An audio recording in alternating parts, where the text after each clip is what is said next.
The tremor hit without warning, a sudden and violent jolt that reverberated through the depths of the ocean. A deep, visceral shudder ran through Kepler 822, the underwater facility that had stood as a testament to human ingenuity and resilience.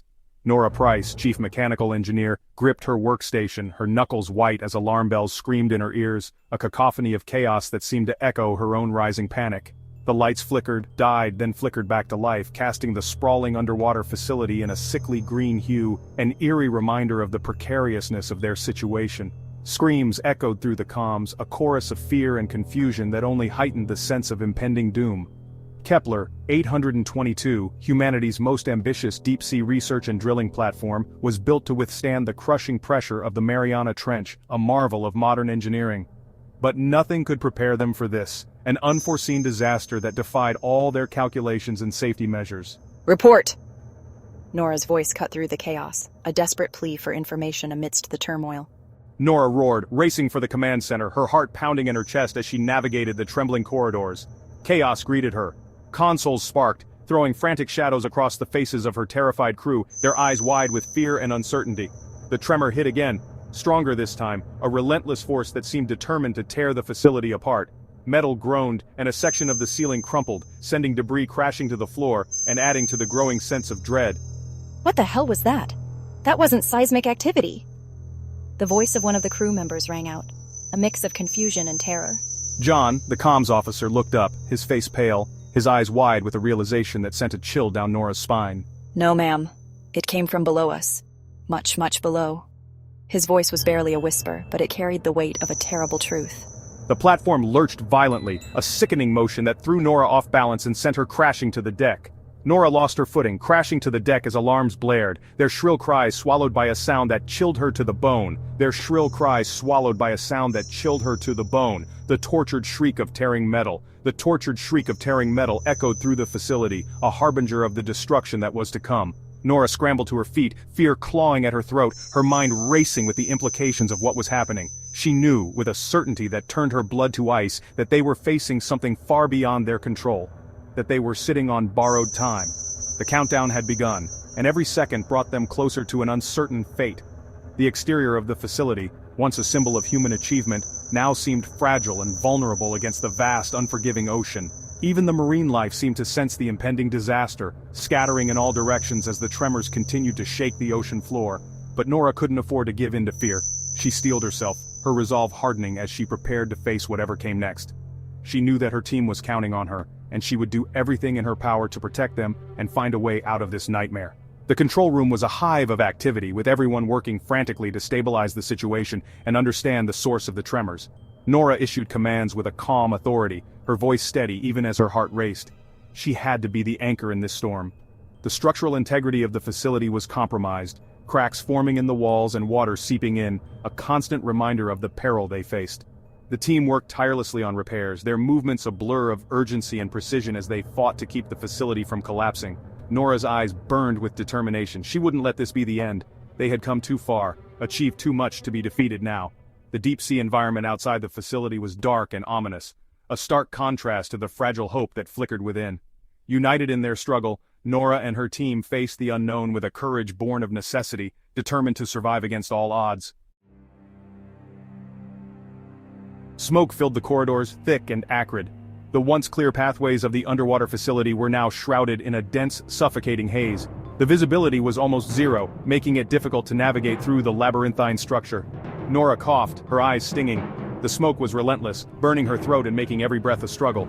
She could feel the panic rising within her, but she forced herself to stay calm.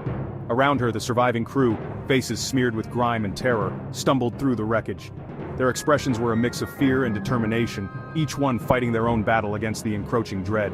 Escape pods. We need to find them. Get to the escape pods. Hurry before it's too late. It was their only hope. The escape pods represented a slim chance of survival, a beacon of light in the overwhelming darkness. But even as she spoke, she knew it was likely a futile one. The odds were stacked against them, and the reality of their situation was sinking in. They reached the escape pod bay to find a scene of utter devastation.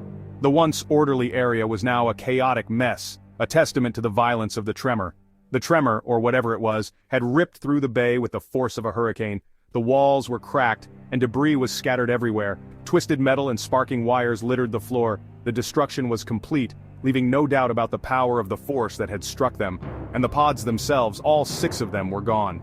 Their last hope of escape had vanished, leaving them stranded in the depths. Empty. They're all gone. What are we going to do now? Norah felt a wave of despair wash over her. The realization that they were truly trapped was almost too much to bear.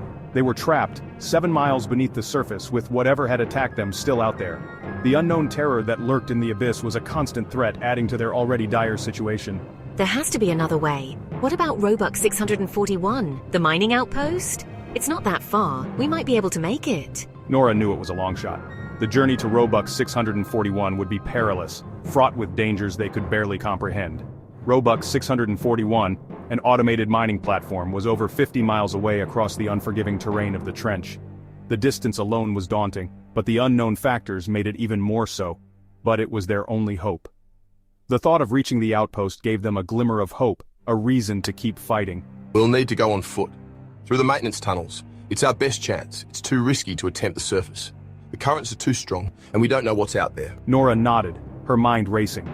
The plan was dangerous, but it was the only option they had left. It was a suicide mission, but what choice did they have? The alternative was to stay and face certain death. It was a race against time, against the crushing pressure, and against the unknown terror that lurked in the abyss.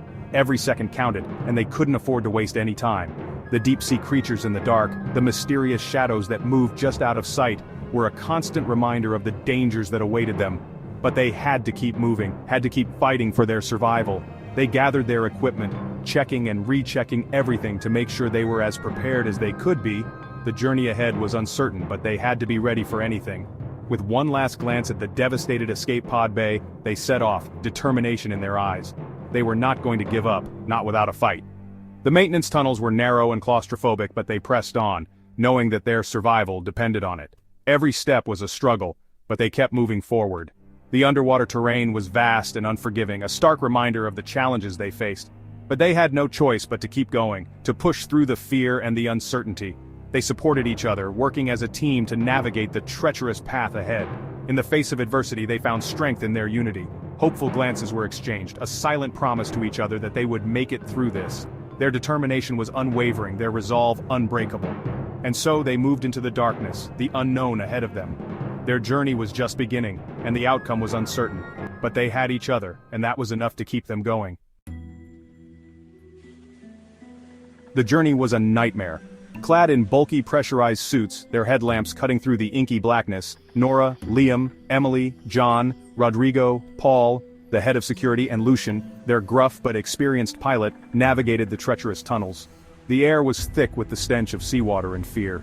They moved in a tense silence, the only sound the hiss of their breath and the rhythmic thump of their hearts in their chests.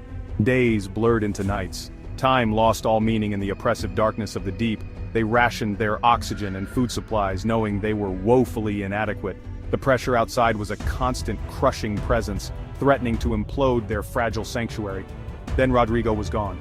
One minute he was there, trudging along with them, the next he was screaming, his tether snapping as something massive and unseen dragged him into the darkness. They never found his body. The incident left them shaken, their already frayed nerves stretched to the breaking point. They were easy prey, adrift in a world that was as alien and hostile as the surface of another planet.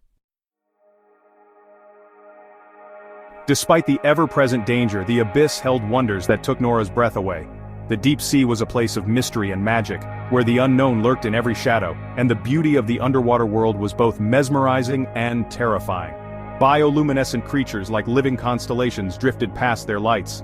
These creatures, with their ethereal glow, seemed to be stars that had fallen into the ocean, creating a celestial display in the depths of the sea. Gargantuan, translucent jellyfish pulsed with an eerie light, their long tendrils trailing behind them like ghostly fingers. These jellyfish, with their otherworldly appearance, moved gracefully through the water, their movements slow and deliberate, as if they were performing a dance for the divers. Once they stumbled upon a field of hydrothermal vents, spewing forth superheated water and minerals, creating a surreal, otherworldly landscape. The vents, with their billowing plumes of smoke and strange formations, were like windows into another world, a place where the rules of the surface did not apply. But the beauty was deceptive. The calm waters could hide deadly predators, and the serene landscape could quickly turn into a battleground. The abyss was a place where danger lurked around every corner, and the divers had to be constantly on guard. The abyss was a realm of extremes where life and death danced a macabre waltz. The creatures that lived here were adapted to the harsh conditions, and their survival was a testament to the resilience of life in the most inhospitable environments. They had barely escaped the clutches of a colossal squid, its tentacles as thick as their bodies, when tragedy struck again. The squid, with its powerful grip and razor-sharp beak, was a formidable opponent, and the divers had to use all their skills and wits to escape its grasp. Paul, his nerves shot from days of relentless tension, froze in panic as a swarm of bioluminescent fish, their scales sharp as razors, enveloped him in a frenzy of flashing lights and snapping jaws. The fish, attracted by the movement and the light, attacked with a ferocity that was both terrifying and awe-inspiring. His death was swift, brutal. The fish tore at his suit and flesh, leaving him no chance to fight back. The water around him turned red with blood, and his screams were muffled by the depths. They couldn't even retrieve his body. The swarm, relentless in their attack, made it impossible for the other divers to get close. They could only watch in horror as their friend was consumed by the ravenous fish. The swarm, attracted by the scent of blood, lingered for hours, a shimmering, deadly cloud, before finally dissipating into the darkness. The divers were left with a haunting memory of the attack, a reminder of the fragility of life in the abyss. The death of Paul, their protector, hit them hard. He had been a source of strength and courage for the group, and his loss left a void that was impossible to fill. The divers mourned him in their own ways, each grappling with the grief and fear that his death had brought. They were 5 now, their numbers dwindling with each passing day. The loss of Paul was a stark reminder of the dangers they faced, and the group became more cautious, more aware of the risks that surrounded them. Each death a stark reminder of their own mortality in this unforgiving realm. The divers knew that they were living on borrowed time, and each day was a battle for survival. The abyss was a place of beauty and wonder, but it was also a place of death and despair, and the divers had to navigate its treacherous waters with care and respect.